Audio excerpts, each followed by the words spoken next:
ಶ್ರೀರಾಮ ಸಮರ್ಥ June 7. ನಿತ್ಯ ನಿಯಮವೆಂದರೇನು? ನಿತ್ಯ ನಿಯಮವೆಂದರೇನು? ಯಾವುದು ನಿತ್ಯದ ನಿಯಮವೋ ಅದೇ ನಿಜವಾದ ನಿತ್ಯ ನಿಯಮವು. ಯಾವುದು ನಿತ್ಯ, ಯಾವುದು ಎಂದೂ ಬದಲಾಗುವುದಿಲ್ಲವೋ ಅದೇ ನಿತ್ಯ. ಅಂದರೆ ಯಾವುದು ಪೂರ್ಣ ಶಾಶ್ವತವಾಗಿರುತ್ತದೆಯೋ ಅದೇ ನಿಜವಾದ ನಿತ್ಯವಾಗಿರುತ್ತದೆ.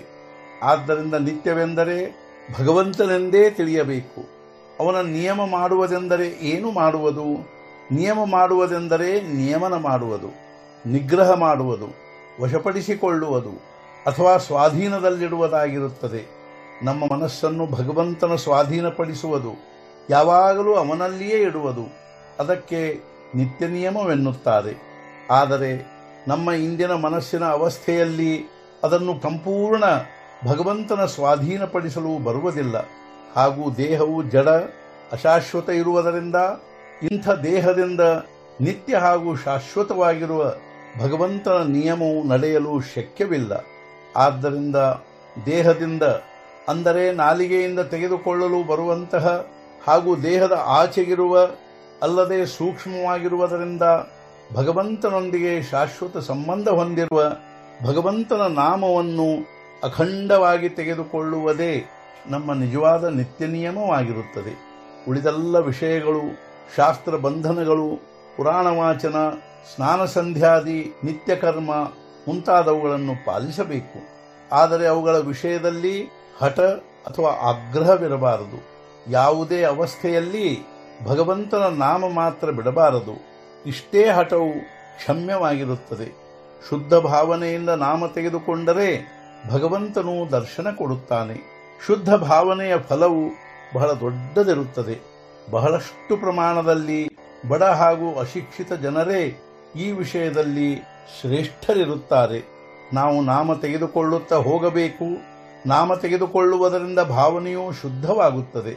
ವಾಸ್ತವಿಕವಾಗಿ ಮನುಷ್ಯನಿಗೆ ಬದುಕಿರಲು ಹವೆಯು ಎಷ್ಟು ಅವಶ್ಯವೋ ಅಷ್ಟೇ ಅಲ್ಲದೆ ಅದಕ್ಕೂ ಹೆಚ್ಚಿಗೆ ಪರಮಾರ್ಥದಲ್ಲಿ ಭಗವಂತನ ನಾಮದ ಅವಶ್ಯಕತೆ ಇರುತ್ತದೆ. ಪ್ರತಿಯೊಬ್ಬ ಮನುಷ್ಯನು ಭಗವಂತನ ನಾಮದ ಹೊರತು ಇರುವುದಿಲ್ಲವೆಂಬ ಸಂಕಲ್ಪ ಮಾಡಬೇಕು. ಭಗವಂತನು ಹಠದಿಂದ ಅಥವಾ ವ್ಯರ್ಥವಾದ ಪರಿಶ್ರಮದಿಂದ ಪ್ರಾಪ್ತವಾಗುವುದಿಲ್ಲ. ಅವನು ಕೇವಲ ಪ್ರೇಮ ಒಂದರಿಂದಲೇ ವಶವಾಗುತ್ತಾನೆ. ಪ್ರೇಮದಲ್ಲಿ ಹಠ ಹಾಗೂ ಕಷ್ಟವಿದ್ದರೂ ಅದು ಶೋಭಿಸುತ್ತದೆ ಹಾಗೂ ಹಿತವೇ ಆಗುತ್ತದೆ. ನಾವು ಭಕ್ತರ ಪ್ರೇಮವನ್ನು ನೋಡದೆ ಅವರ ಹಠ ಹಾಗೂ ಕಷ್ಟಗಳನ್ನಷ್ಟೇ ನೋಡುತ್ತೇವೆ.